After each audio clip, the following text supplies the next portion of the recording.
And you were making the case yesterday with Martha about getting a special assignment, an arbiter to come in and look independently at this material, sort out what's relevant, sort out what's not.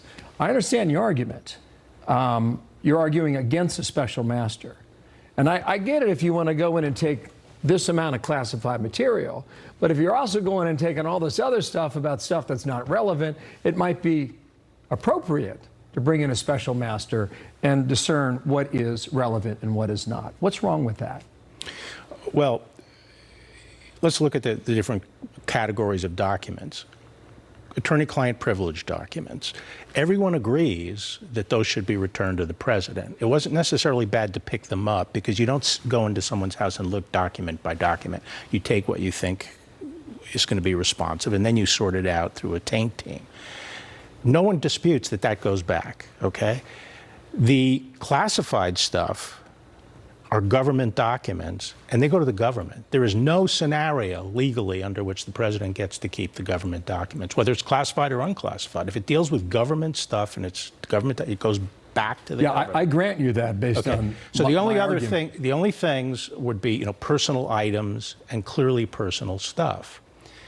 The reason that was included to be seized, the issue here is not who ends up with it. The question is, could they have seized it? They could seize it and they can keep it if it's evidence of the way the documents, the classified documents and the government documents were stored. So if you find very sensitive documents in Trump's desk along with his passports, that ties Trump to those documents. The passports are things that the government are, they're personal stuff to Trump. But the fact that they're found with the classified documents is evidentiary. And the government decides whether that's relevant. Eventually, he'll get that stuff back. The problem I have with the special master is what she's done on what's called executive privilege documents. And she didn't address the only question that's in dispute, which is, can the former president have standing to say that the investigators don't even get to look at the documents, the classified documents that he wrongfully had at Mar-a-Lago? And that's the only question. And she dodges it. And then she says that she's bringing in a special master to look at whether stuff is executive privilege or not. That's not where the dispute is. I mean, if the government came today and said, we'll stipulate that everything that's deliberative there, whether it's classified or not, would ordinarily be subject to executive privilege, it begs the question. That's not what the issue is. That's why I think it was that opinion was a mistake. So you think it'll be appealed and overruled? Is the I hope it's appealed. You believe it? Yeah. Do you have a view on how it ends? Yeah.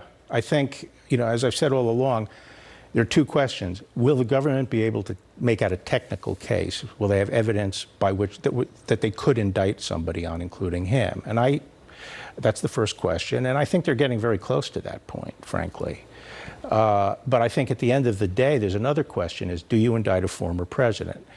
What will that do to the country? What kind of precedent will that set? Will the people really understand that this is not, failing to return a library book, that this was serious? And so you have to worry about those things, and I hope that those kinds of factors will incline the administration not to indict him, because I don't want to see him indicted as a former president. But I also think they'll be under a lot of pressure to indict him, because one question is, look, if anyone else would have gotten indicted, why not indict him? There's more to come on this, and I hope you come back about it because we got a lot more questions about it. But